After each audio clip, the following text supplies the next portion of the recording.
sentarem, vamos abrir a nossa Bíblia no Evangelho de Jesus Cristo, segundo o relato do apóstolo João, capítulo 17, verso 6.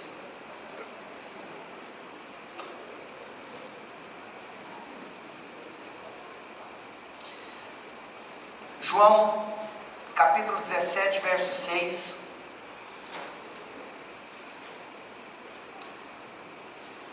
Abaixa a sua cabeça, quero fazer uma oração. Espírito Santo, que o Senhor nos abra entendimento, revelação, abra-nos o coração e a mente para vermos, ouvirmos, recebermos daquilo que está sendo proposto nessa noite.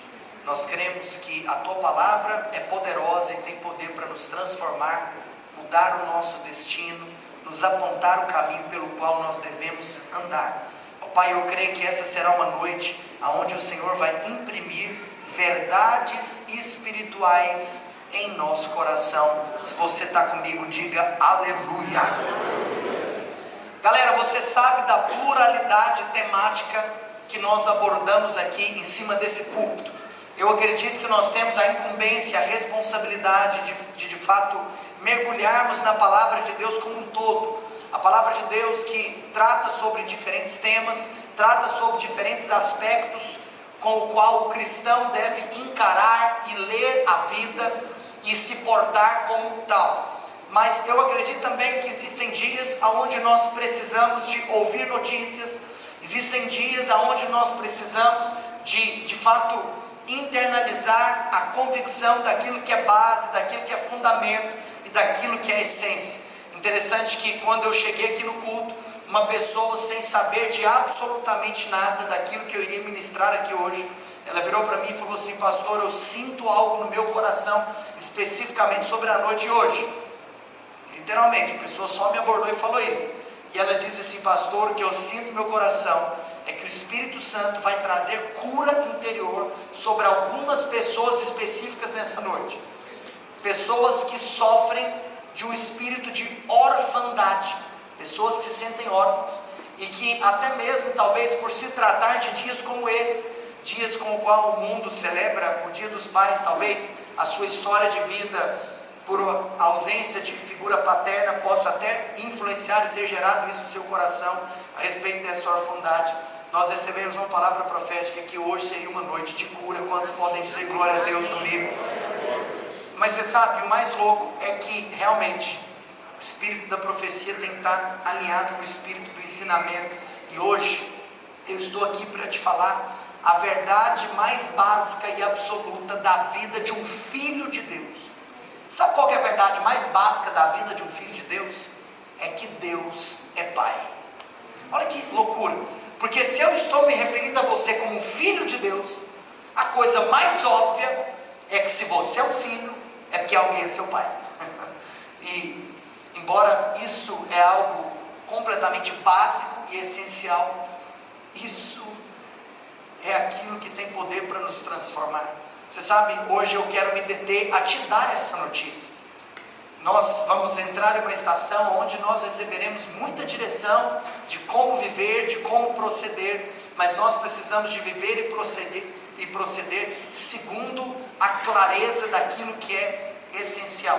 É interessante porque neste versículo que eu pedi para você abrir, você percebe que Jesus fala assim: manifestei o teu nome aos homens que me deste do mundo. É interessante perceber Jesus falando. Sabe, João capítulo 17 é um dos talvez textos mais poderosos de toda a palavra de Deus.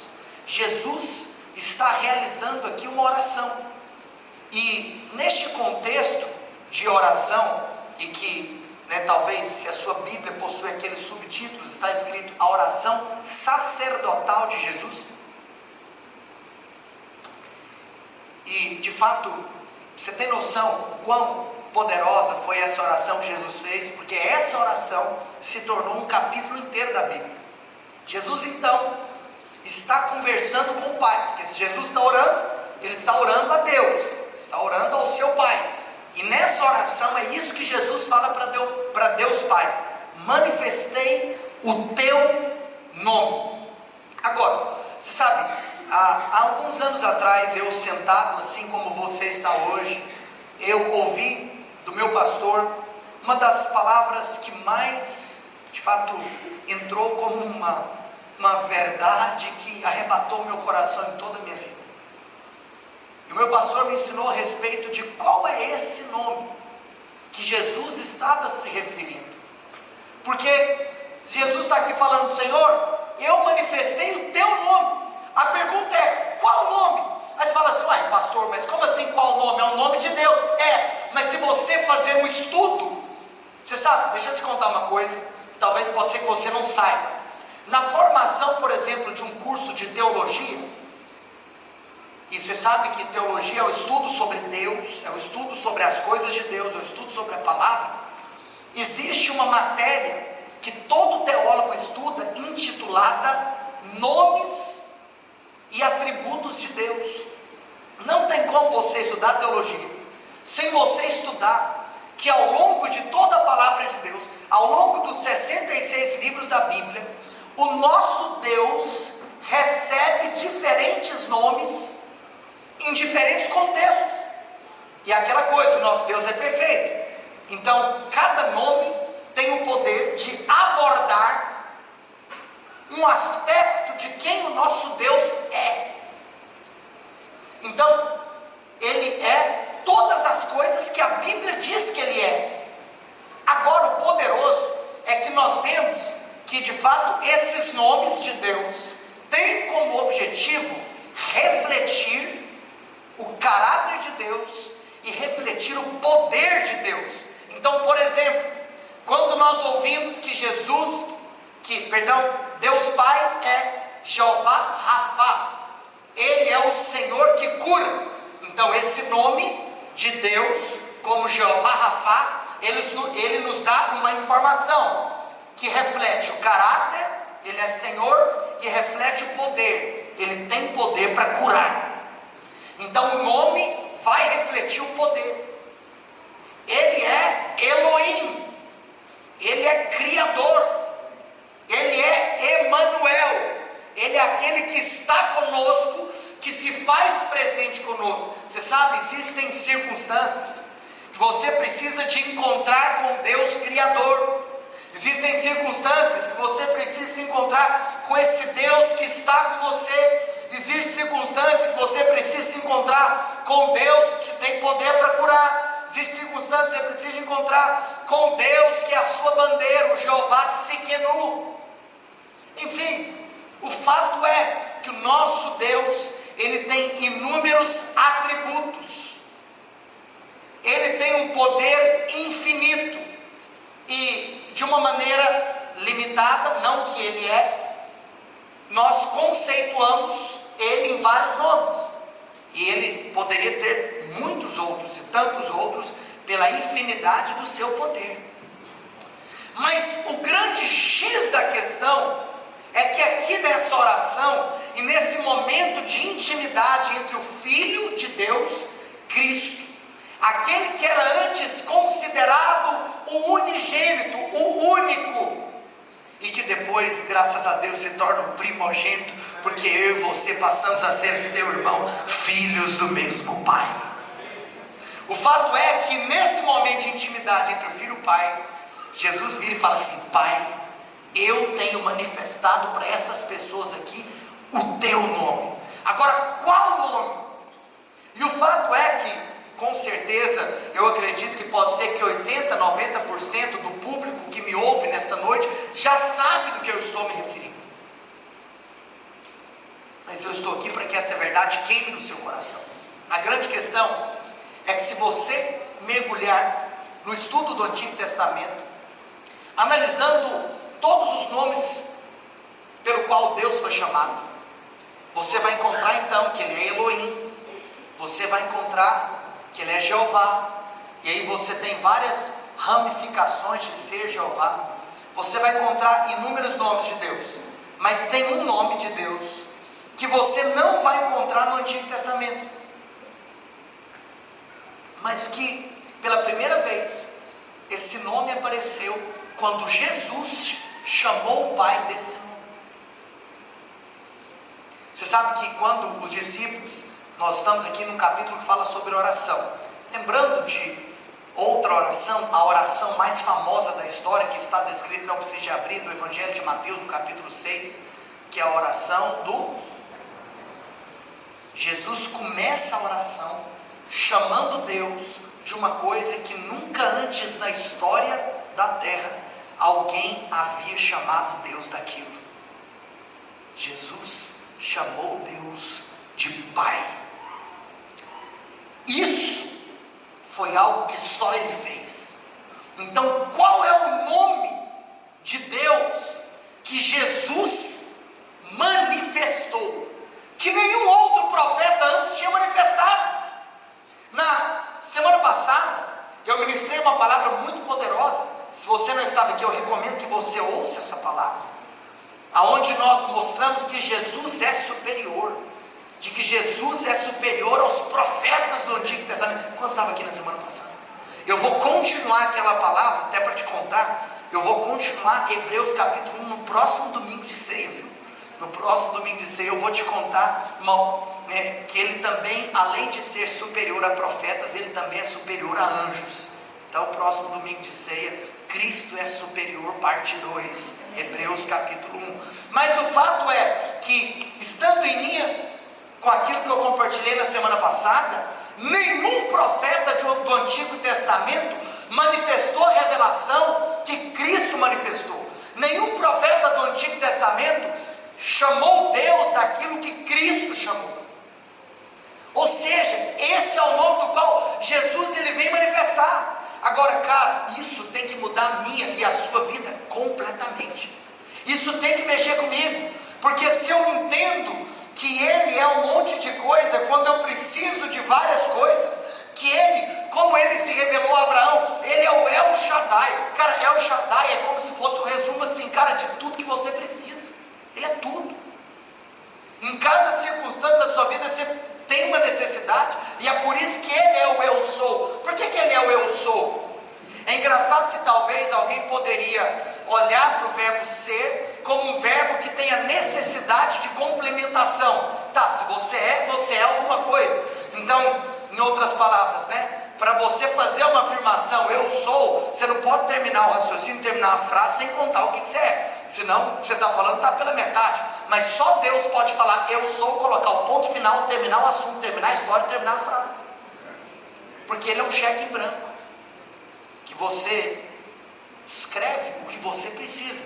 Porque mal você sabe que aquilo que você precisa, na realidade é dele. Mas fala, não, mas eu preciso de cura. Sim, é porque a cura está nele. Não, eu preciso de provisão. Sim, é porque a provisão está nele.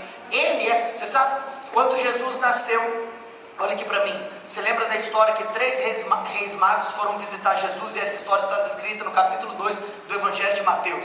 Você sabe que cada rei mago deu um presente. Teve um que foi lá e deu um ouro, teve um que foi lá e deu uma mirra, mas teve um que deu um incenso. Eu sempre costumo dizer que em toda a palavra de Deus, incenso, ele aponta para a oração. Sabe o que é interessante? Por que Jesus, ao ter acabado de nascer, recebe o incenso? Porque profeticamente aquele rei mago estava declarando com a sua atitude que esse menino que acabou de nascer, ele é a resposta para todas as suas orações. Todas as orações feitas antes da história tem como nessa criança a resposta. E tudo aquilo que você, milhares de anos depois, precisa e necessita, e que você verbalize isso através da sua oração, tem em Cristo Jesus a resposta daquilo que você precisa. Amém. Por isso Ele é eu sou. Agora eu vou te contar uma coisa, em dias como hoje, tem muitas pessoas que estão chorando e não sabem como elas terão a suficiência de encher a sua alma, tendo em vista que se está todo mundo comemorando o Dia dos Pais, e eu não tive um pai, desse BO ninguém pode me livrar. Porque, em outras palavras, como é que eu faço para voltar atrás? Como é que eu faço para voltar na minha vida? Como é que eu faço para voltar na minha história? Como é que eu faço para mudar aquilo que já passou? Como que você enxuga a lágrima dessa pessoa? Se talvez você é como eu, pode ser que a gente ouça isso e isso nem toca tanto o nosso coração, porque para nós é até difícil raciocinar uma realidade que nós não vivemos ou não participamos. Porque eu tive um pai que, poxa, pelo amor de Deus, ele não é perfeito porque ninguém é. Mas do resto, ele, de todas as pessoas que eu conheço e convivo, é o que mais beira esse negócio, que ninguém é.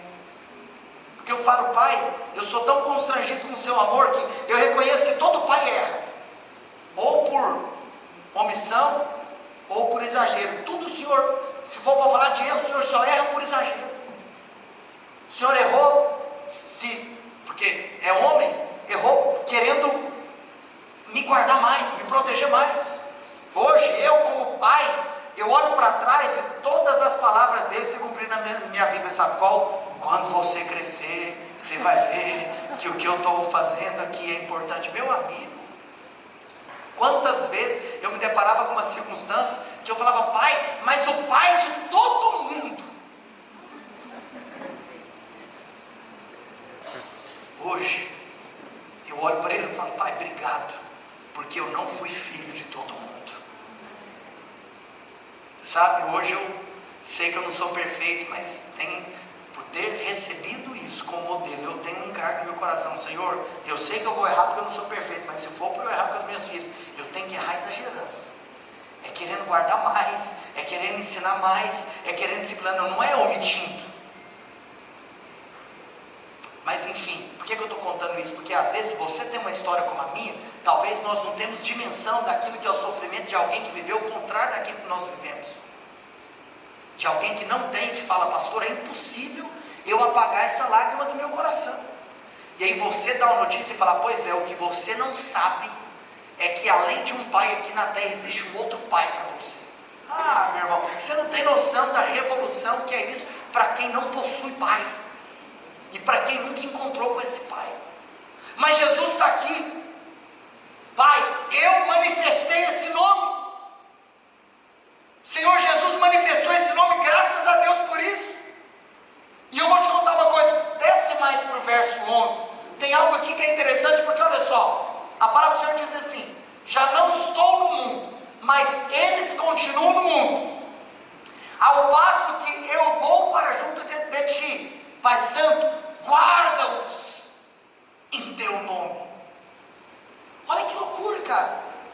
Aquilo que nos guarda, e aqui Jesus está fazendo uma referência aos seus discípulos. Sabe por quê? Jesus tinha ciência, ele ia ser assunto aos céus, ele ia subir, mas esses que eram os homens que ele estava dando a vida para eles, iriam continuar aqui na terra.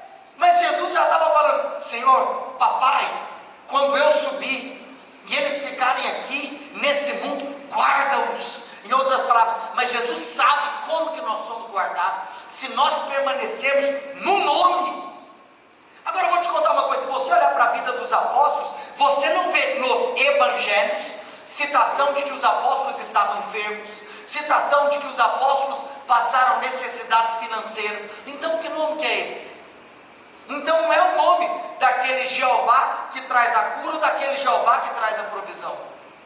É o nome que Jesus manifestou. Ei, se você é filho de Deus, a verdade que Deus é seu Pai, ela precisa de pulsar no seu coração de uma maneira intensa e diária. Sabe por quê? Porque se você tem revelação que é seu Pai, você tem revelação daquilo que você é obrigado a enxergar que Ele é na sua vida. Porque peraí, se eu tenho um pai, eu tenho alguém que me aponta o caminho. Se eu tenho um pai, eu tenho alguém que me corrige. Se eu tenho um pai, eu tenho alguém que me disciplina. Se eu tenho um pai, eu tenho alguém que me ama. Eu tenho para quem correr. E é por isso que se eu tenho revelação da minha filiação, se eu tenho revelação da paternidade dele, não importa o que aconteça, eu nunca vou correr dele, eu sempre vou correr para ele. Mas se você vive um cristianismo pela metade, e você tem uma revelação de quem Deus é pela metade, vai ter hora que você vai ter medo de Deus, e aí você vai descobrir que ter temor e ter medo são duas coisas diferentes. Olha, eu vou dizer algo do fundo do meu coração, eu sempre tive temor do meu pai, mas você sabe, eu nunca tive medo da figura do meu pai. Vou dizer algo para você, não ter temor é falta de revelação do que é a paternidade. Deixa eu te contar uma coisa, a palavra do Senhor nos ensina por intermédio do homem mais sábio que passou pela terra, que o temor ao Senhor é o princípio da sabedoria. Mas o temor, ele é regado por respeito. aquela reverência que está ligada ao respeito e ao amor. Eu não tenho medo de Deus, eu tenho temor de Deus. Porque, em outras palavras, eu sei o quanto eu sou um filho amado de Deus. E é isso que vai guardar você. Porque é isso que no dia mau você precisa. E o pleno entendimento disso não gera libertinagem. O pleno entendimento disso gera um santo compromisso de alguém que quer dar a sua vida pelo seu Pai. Você sabe, eu fico pensando, Senhor, como eu quero que o Senhor faça uma revolução em tantas áreas da minha vida, porque como eu quero dar para o meu Pai muito mais do que tudo aquilo que Ele me deu. Porque não existe outro sentimento que possa fluir de um coração de alguém que foi alvo de amor a vida inteira. A vida inteira. E se você começar a perceber, eu vou te contar uma coisa. Quanto menos revelação você tem da paternidade de Deus, mais o diabo tem poder de ofuscar a sua visão diante de circunstâncias. Mais o diabo tem poder de ofuscar a sua visão e não perceber as dádivas que Deus já está te dando. Tudo que o diabo quer é desviar a sua atenção daquilo que Deus já está fazendo na sua vida.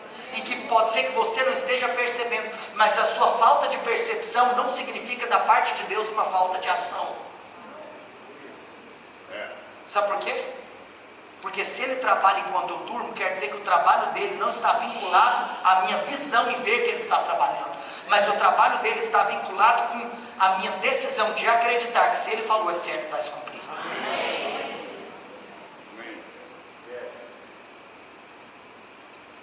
E é por isso que nós podemos ter uma vida livre de ansiedade, que é o mal desse século. O mal desse século. Irmãos, quero fazer uma outra menção. Romanos capítulo 8, verso 15. Tem algo que, se você estudar do ponto de vista histórico da Bíblia, é algo muito interessante. Eu só quero fazer uma menção de algo aqui em cima desse versículo, porque Paulo diz assim: porque não recebeste o espírito de escravidão, para viverdes outra vez atemorizados. Mas olha o que ele fala: mas recebeste o espírito da adoção.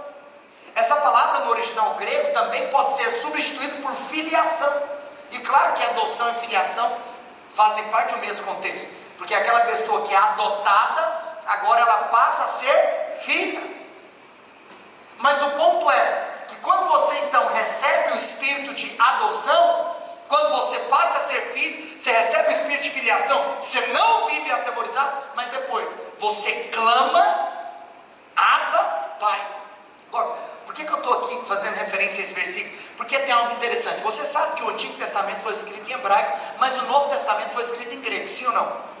Mas sabe o que é interessante? O próprio apóstolo Paulo, ele fez questão de usar essa expressão Abba no original hebraico.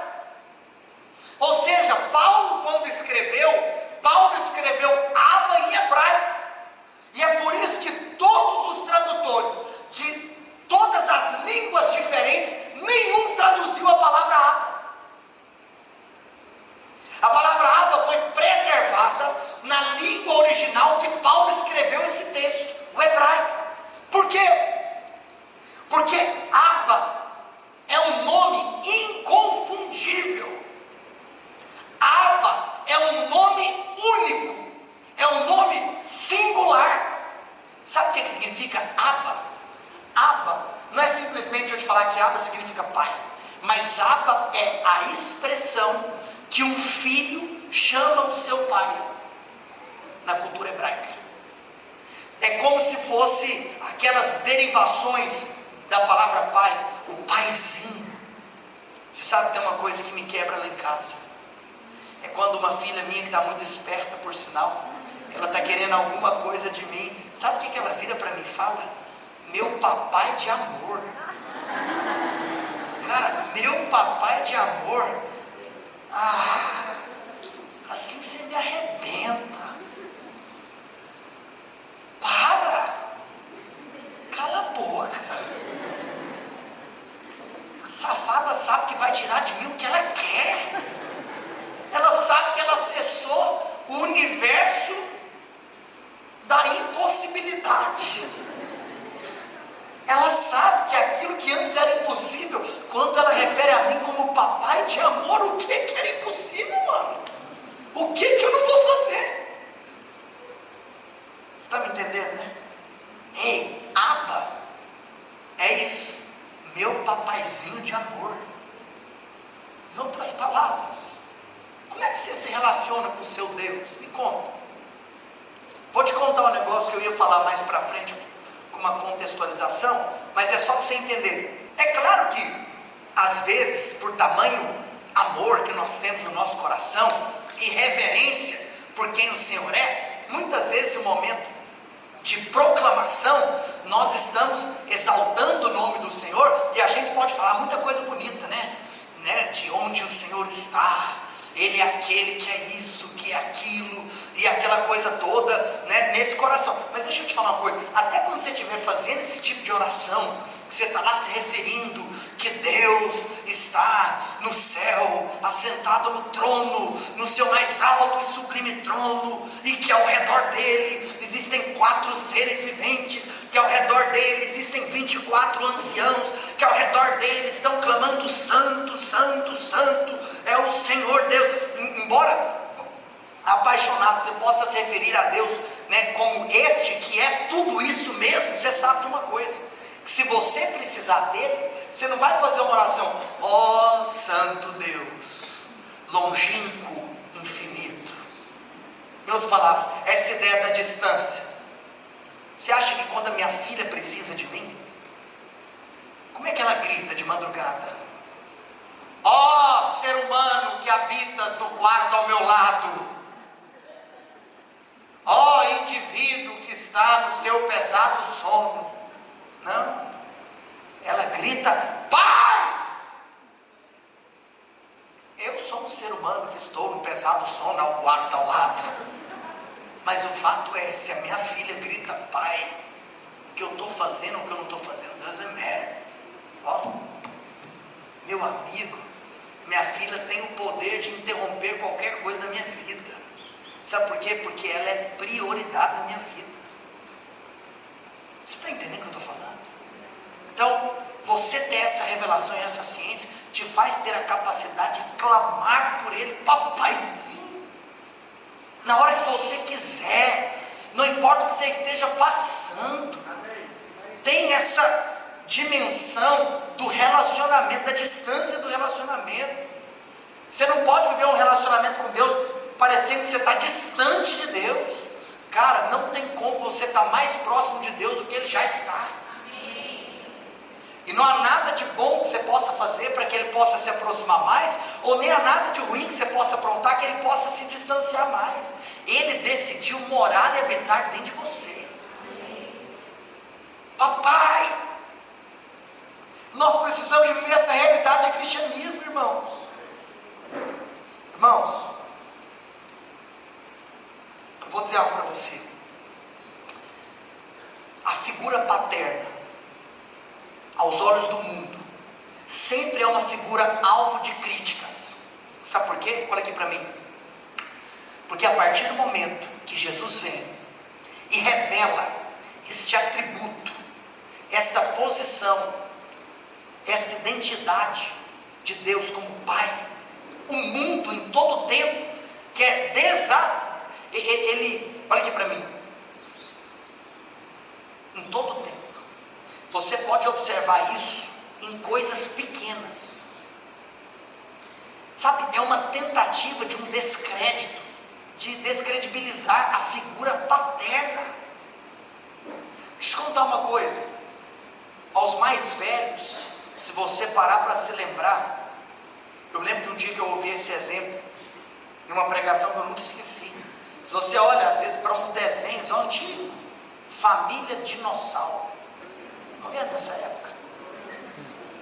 O paizão Dino da Silva Salvo, é aquela figura, posso contar uma coisa? É aquela figura patética, é aquela figura ridicularizada, parece que é o bobão da família. Se você olha para os Simpsons, aquela figura do Homer Simpson é aquela figura da tolice. É aquela figura, sabe? A mãe é aquela pessoa séria, centrada. O pai parece que é aquele trem largado, jogado. Por quê? Deixa eu te contar. Você acha que isso é natural? Deixa eu te dar uma notícia. Não é. Existe um trabalho no mundo em descredibilizar a figura paterna. Porque essa é uma das faces da pregação do Evangelho. Daquilo que Deus é, que Deus é Pai. Se eu te contar uma coisa, você não sabia. Não sei como é hoje, até porque esse é um programa de antigos governos. Mas Bolsa Família, por exemplo, eu já ouvi falar que ele não poderia ser entregue, por exemplo, a pai, apenas a mãe. Não sei se isso é verdade, mas já ouvi falar isso um dia. Meu Deus, cara, por quê? Em outras palavras, é porque a sociedade lida com o aspecto da maternidade e da paternidade em posições distintas. Sabe por quê? Porque o pai é aquela figura assim, inconfiável, não pode confiar. Porque se alguém, como diz o outro, se tiver um lado ruim, um lado mau, é sempre o lado do pai. É aquele que bate, é aquele que faz isso, é aquele que faz aquilo. Cara, isso é uma tentativa do inferno. Você precisa de ter olhos espirituais para entender isso. E é por isso que nós, como homens de Deus, a gente tem que ter muita ciência da nossa responsabilidade diante da nossa casa, diante da nossa família. É por isso que nós precisamos nos posicionar na contramão do mundo. É por isso que a figura que traz estabilidade, a figura que traz segurança em um lar é a figura paterna.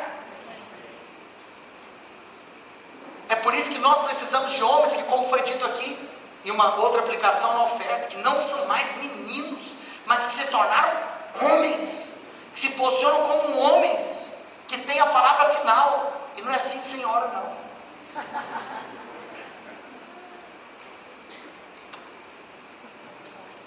Teve uma vez que tinha um pastor pregando e falou assim: levanta a mão se você é o cabeça do seu lar. O cara sabia que não era, não teve coragem. A mulher virou para ele e falou: levanta a mão, cabra macho. Aí ele levantou a mão. Nós precisamos de pais que manifestam esse coração do amor.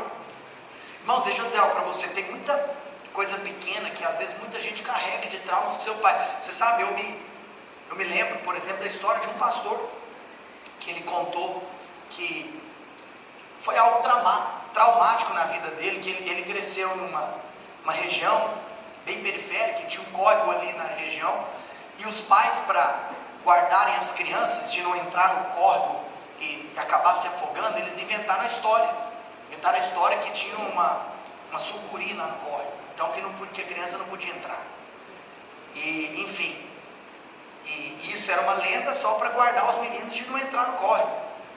Mas aí teve um dia que o pai dessa pessoa falou: olha, eu vou ensinar meu menino a nadar. E sabe o lado da tolice, da brutalidade, aquele cara que é brucutu, e pegou o menino e tacou o menino no córrego. A cabeça do menino, o menino não estava entendendo nada. Porque, em outras palavras, você vai fazer isso? Então conta para o menino que é lenda, conta para o menino que era uma maneira só de querer guardar, inventando essa história, para ninguém pular lá, aquela coisa toda. Mas não, na brutalidade, como diz o doutor, você aprende a nadar ou você morre afogado, entendeu? Tipo, você não tem noção daquilo que isso gera no coração de uma criança. E esse pastor conta que quando ele estava lá, ele fala que ele tinha mais ou menos 8, 9 anos de idade, e que ele estava lá, como os outros, tentando sobreviver, não sabia nadar, que na hora veio algo assim na mente dele. É claro que é uma tentativa de Satanás de descredibilizar a figura paterna. Falando: cara, se aqui tem sucuri, e se eu não conseguir nadar, eu vou morrer. Em outras palavras, esse homem está me matando. E se isso é ser pai, eu não quero ter um pai. E o cara cresceu a vida toda com bloqueios emocionais e afetivos com relação ao pai dele. Por quê? Por conta de tolice. Olha, vou te falar uma coisa muito triste. Foi feita uma pesquisa com relação a menores infratores, a adolescentes que já estão no mundo do crime, e foram, de fato, constatadas 3 situações que que são de grande influência para que um adolescente inicie a sua jornada no mundo criminal. Com certeza na sua cabeça já vem o tema drogas, e se constata que aproximadamente 80% desses menores infratores em algum momento já tiveram algum contato com drogas. Um pouco menos que isso, 70% deles tiveram problemas na área da escolaridade, não estudam, ou largaram a escola em algum tempo, enfim, anterior àquele dele entrar nessa vida criminosa. Em outras palavras, 70% não estuda, 80% usa droga. Mas deixa eu te contar uma coisa chocante: 85% dos menores infratores não possuem um pai presente na sua vida. A ausência do pai influencia mais negativamente do que a falta da escolaridade e do que também o uso de drogas. Tanto do ponto de vista daqueles que cresceram sem pais, por às vezes serem filhos de pais divorciados, ou aqueles que a figura paterna dentro de casa é uma figura completamente ausente. Irmãos, isso é muito sério. E talvez o efeito disso, se eu estivesse ministrando, talvez em uma escola pública, para pessoas que não conhecem o Senhor Deus, e para pessoas que vivem essa situação, seria talvez algo chocante, porque eles nunca ouviram a notícia que eu estou aqui para te apresentar um novo pai para você. Por isso que essa mensagem tem que queimar no nosso coração dia após dia. Você pode dizer amém por isso? Amém. Abre para mim o Evangelho de Lucas, no capítulo 15.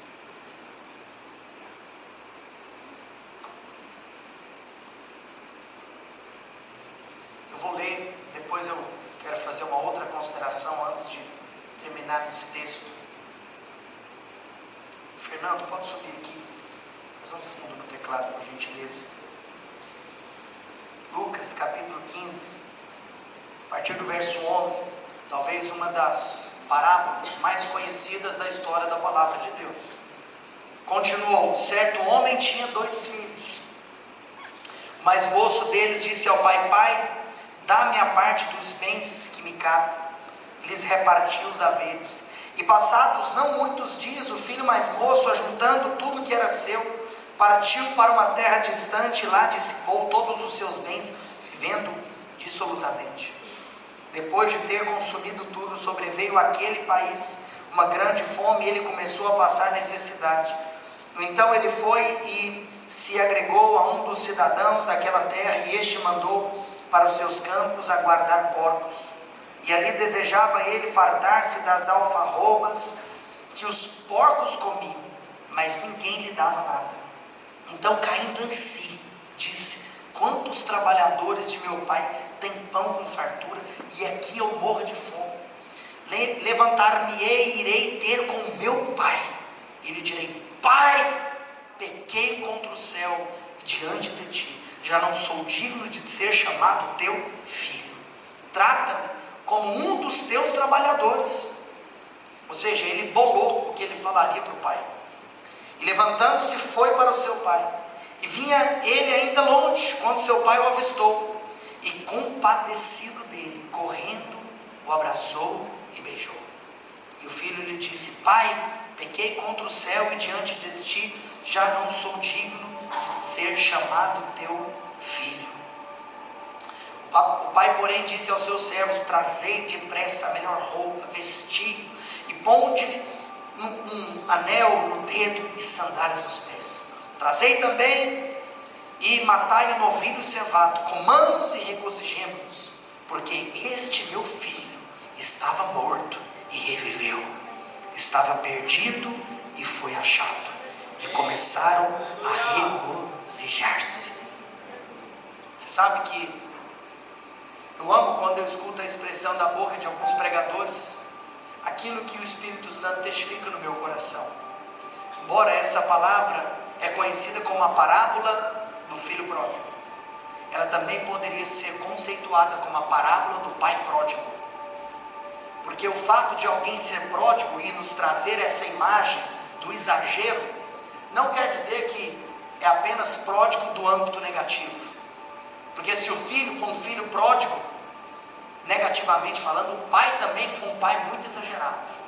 O pai também foi um pai pródigo, mas pródigo no amor e na graça. Esta é a parábola do pai pródigo. Olha aqui para mim.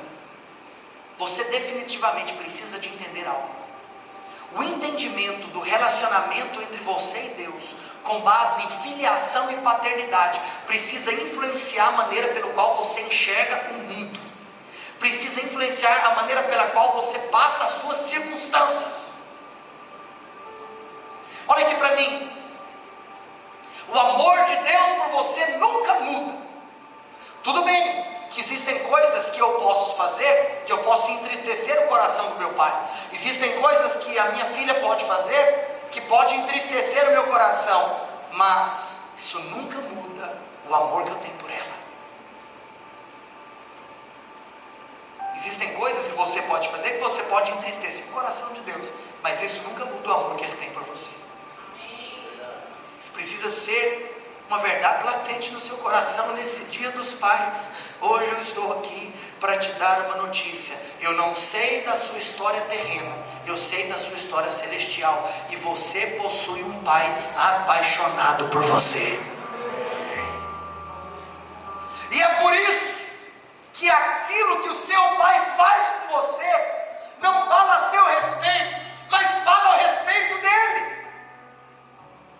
Uma vez Alexandre o Grande estava em viagem, e no meio da sua viagem ele foi abordado por um mendigo que lhe pediu esmola. E naquele contexto Alexandre o Grande pegou 2 moedas de ouro e deu para aquele mendigo. Mas um dos seus súditos, conselheiros, que estava com Alexandre o Grande o tempo todo, virou para ele e falou assim: Majestade, qual é o motivo de ter dado àquele homem tão simples, mendigo, tão inútil, 2 moedas de ouro? Bastavam talvez, se fosse para falar em 2 moedas simples, de valor qualquer. E aí Alexandre o Grande virou para aquele súdito e disse: pois bem, a moeda que eu dei para ele não diz respeito à natureza dele, a moeda que eu dei para ele diz respeito à minha natureza. Pois se aquele mendigo tivesse pedido uma esmola a qualquer pessoa, aquela qualquer pessoa poderia ter as 2 moedas normais para dar para ele. Mas aquele mendigo pediu esmola para Alexandre o Grande. E eu sou tão rico que 2 moedas de ouro equivalem à minha esmola. Porque elas não apontam para o mendigo, elas apontam para quem eu sou. Vou te falar uma coisa: aquilo que Deus faz com você não aponta para quem você é. Aquilo que Deus faz com você aponta para a grandeza dele. E é por isso, sabe o que me choca? Se você olhar para o tamanho do amor, da bondade, da obra da redenção, Efésios capítulo 1, verso 7, Henrique, pode abrir.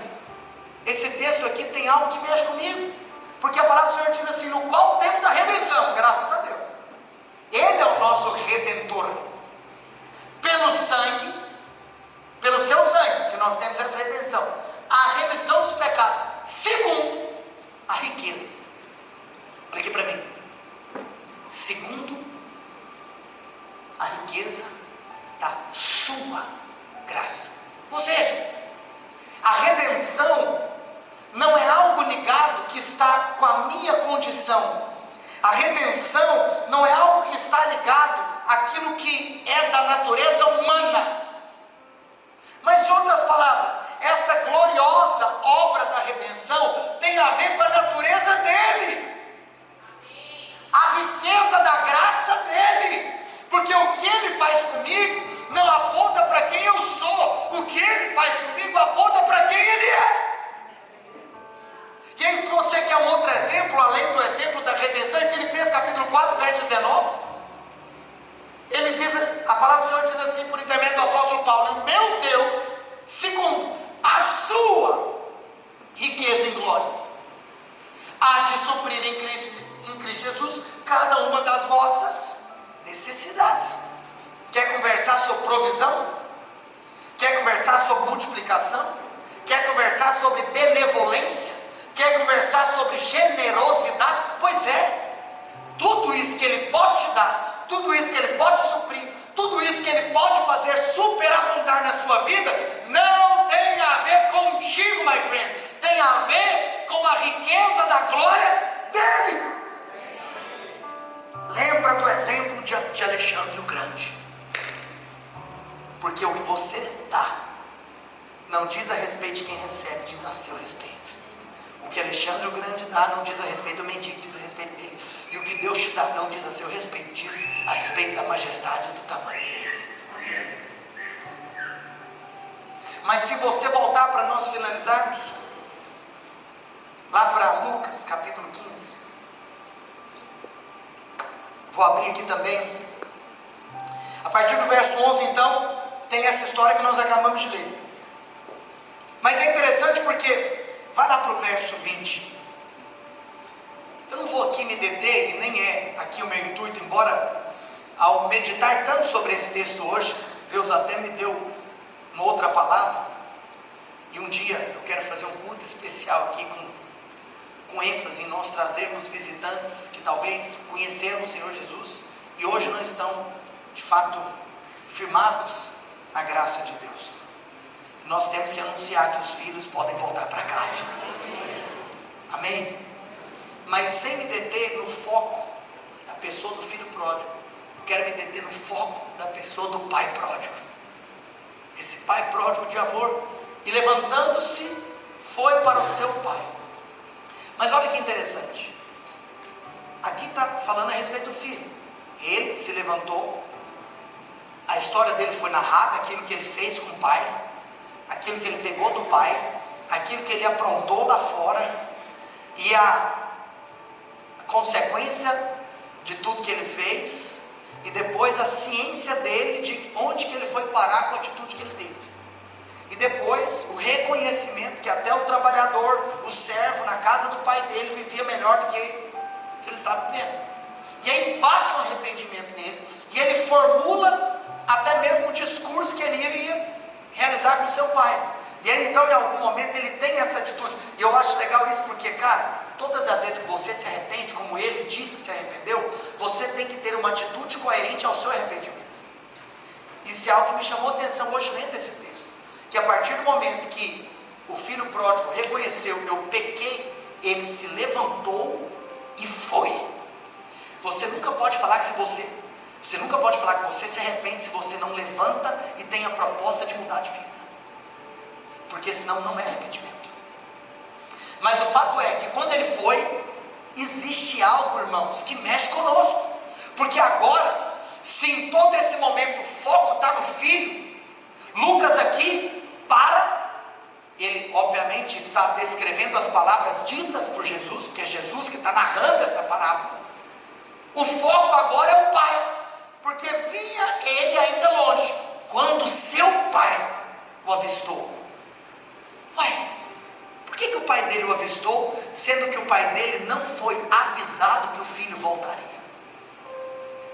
Já parou para pensar nisso? Olha aqui para mim, porque um pai de amor, ele é capaz de olhar todos os dias, com aquela esperança de que talvez hoje pode ser o dia que meu filho vai voltar para casa.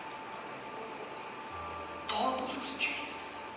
Vou te contar uma coisa, daqui uns dias eu vou para uma década do exercício do ministério pastoral, e como alguém que ora por pessoas, como alguém que aconselha pessoas, quantas vezes o meu coração já foi tomado de compaixão por ouvir pais virando para mim falando assim: pastor, pode ser hoje, pode ser amanhã. Conversa com o pai que tem tido a necessidade de ver a transformação na vida do seu filho. Aquele pai ou aquela mãe amorosa e graciosa, ele pode todos os dias ter aquela esperança de que Deus pode fazer hoje, Deus pode fazer hoje, Deus pode fazer hoje. Eu me lembro de um pastor que eu convivi com ele, um dos pastores que eu mais admiro, e ele conta que ele era todo mala e tudo mais, e ele pedia para a mãe dele, passar roupas que depois ele ia para a festa, aquela coisa toda. E ele conta a história que a mãe dele passava a roupa todo dia, passando a roupa, sabendo que o filho ia usar aquela roupa, que o filho ia falhar, que o filho ia aprontar, que o filho ia fazer coisas que não deve, falando assim: pai, tem uma promessa sobre a minha vida, hoje eu estou passando essa camiseta, mas vai ter um dia que eu vou passar uma camisa, porque ele vai te servir, ele vai usar uma nova roupa. Você sabe, eu ouvi esse pastor contando isso lá, a mãe dele todo dia passava a roupa para ele ir para a festa, confessando: um dia eu vou passar a camisa, meu filho vai te servir. Depois ele se torna pastor, e aí no dia ele estava pregando de camisa, e ele falou assim: hoje eu estou aqui vestido dessa camisa, pregando a respeito da santidade, não fazendo aquilo que eu fazia na festa. Porque pai de amor é esse pai que todos os dias está lá avistando: é hoje, é hoje. Talvez se você é pai, se você é mãe, existe alguma pendência sobre alguma área de algum filho seu. Hoje eu quero que você vá embora daqui com a esperança renovada, com a fé renovada e com a confissão renovada. É hoje, é hoje. Você vai sair daqui, você vai avistar. Se você é pai, se você é mãe, você está passando por isso, você vai avistar todo dia. Você vai avistar todo dia você vai ter essa atitude de olhar para fora. É hoje, ele vai vir, ele vai mudar, está chegando. Mas o fato é, todo time de adoração pode vir que quando seu pai o avistou, em primeiro lugar, compadecido dele. Sabe o que é interessante?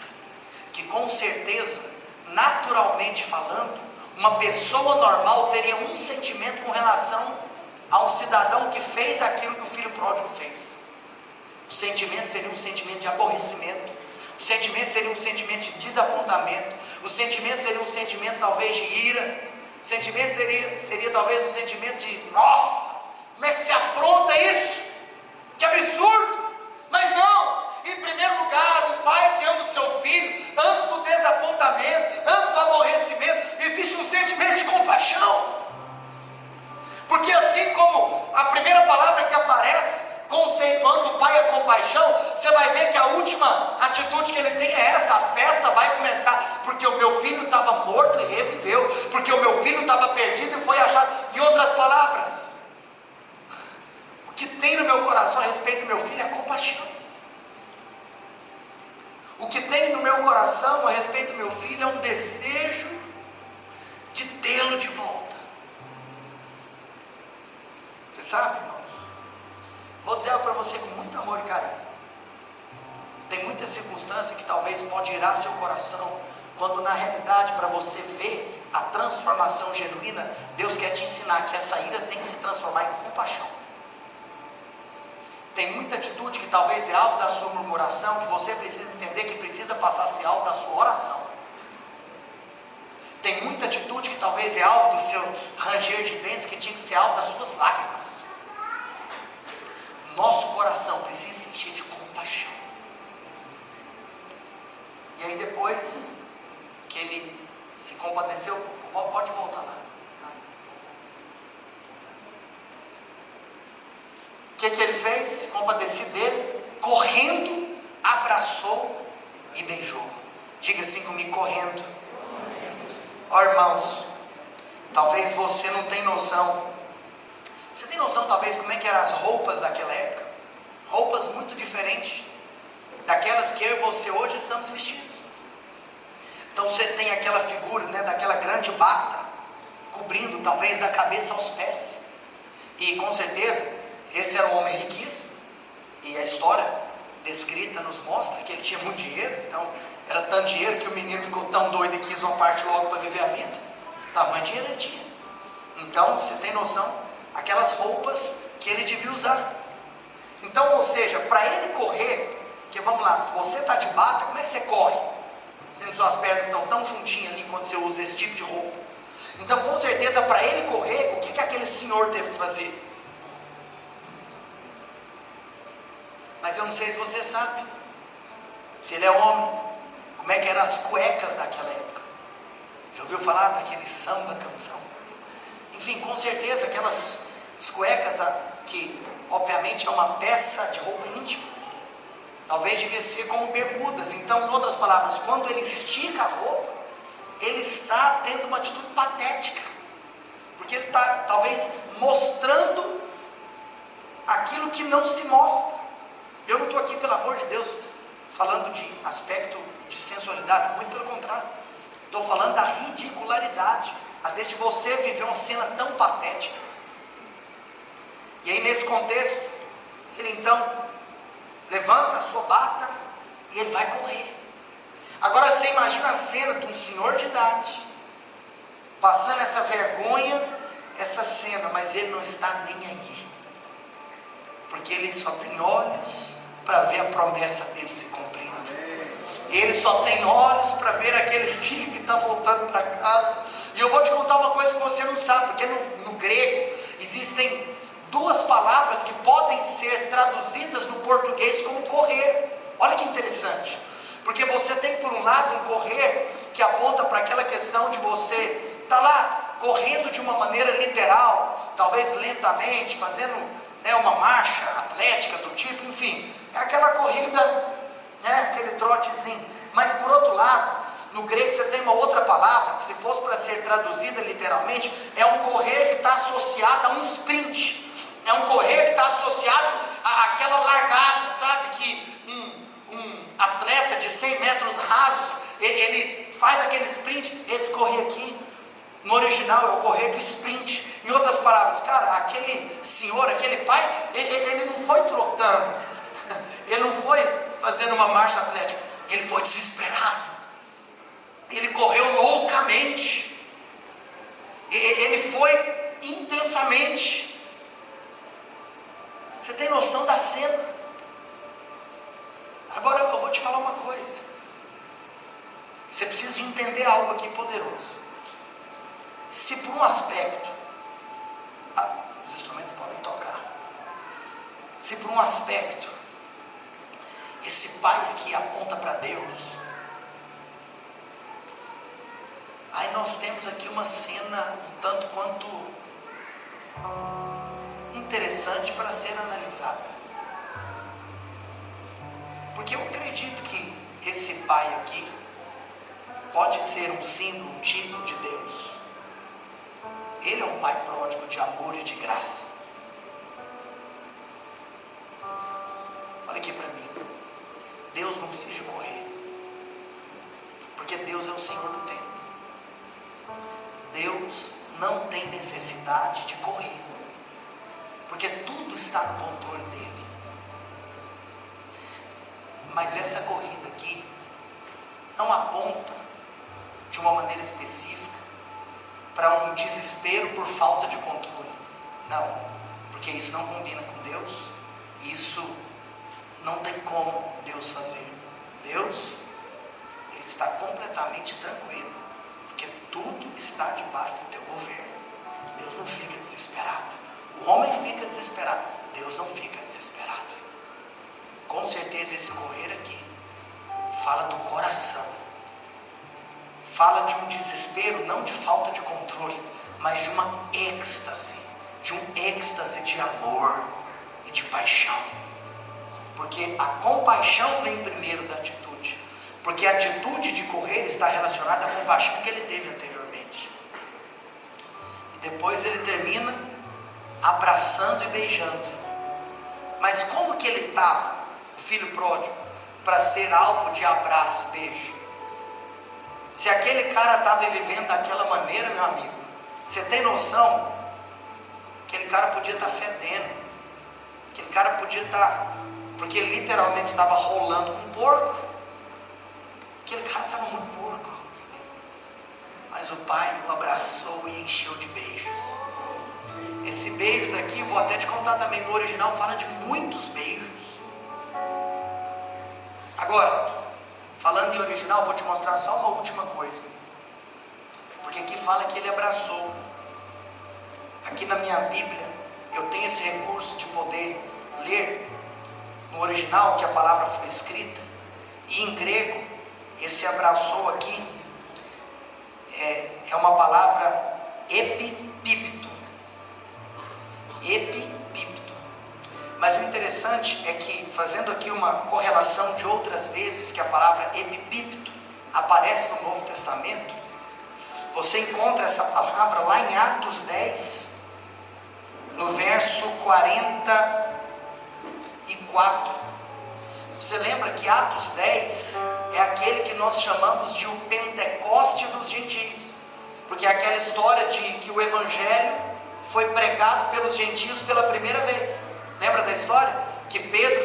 prisão, e Pedro então está em uma cena onde ele está pregando o evangelho para Cornélio. Mas Cornélio, ao receber Pedro, convida todos os seus familiares e amigos para ouvir a mensagem que Pedro tinha falado. E a palavra de Deus fala que enquanto Pedro estava pregando para Cornélio, Cornélio foi salvo naquele dia, toda a casa de Cornélio foi salva, aquelas pessoas que estavam lá aceitaram a mensagem do evangelho, e a palavra do Senhor diz que ainda Pedro falava essas coisas, quando caiu o Espírito Santo sobre todos os que ouviam a palavra. Por isso que é o Pentecoste, Atos 2, o Espírito Santo ser derramado, não sobre os judeus, mas o Espírito Santo ser derramado sobre os gentios. Agora, sabe o que é interessante? Olha que louco, a palavra caiu. Se você for ler o texto no seu original, é epipipto. É a mesma palavra do abraçou, lá na parábola do filho pródigo. Sabe por quê? Porque aquele pai caiu junto com o filho. Aquele pai deve ter abraçado o filho e falado assim: eu nunca mais te largo. Você não está entendendo? Aquele pai caiu em cima do filho. Então eu quero te dar uma notícia, meu querido. No abraço do pai, isso aqui acontece. No abraço do pai, esse contexto aqui de Cornélio é um contexto de Deus perdoando pecados. No abraço do pai, seu pecado é perdoado.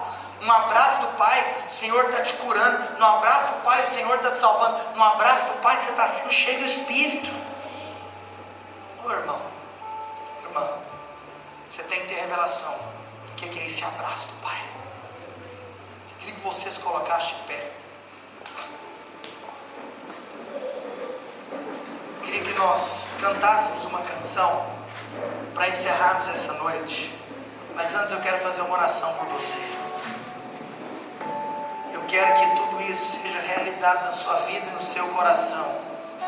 Eu quero que você experimente daquilo que está escrito, de um pai amoroso, de um pai bondoso, de um pai que é desesperado por você. É segundo a riqueza da graça dele, não é segundo a sua própria natureza. É aquilo que o filho disse: é assim que nós somos guardados. Nós somos guardados nessa revelação de que ele é o nosso pai. Eu quero dizer para você que está aqui me ouvindo, talvez eu quero dizer para você que está aqui me assistindo, hoje o Senhor vai trazer cura para você.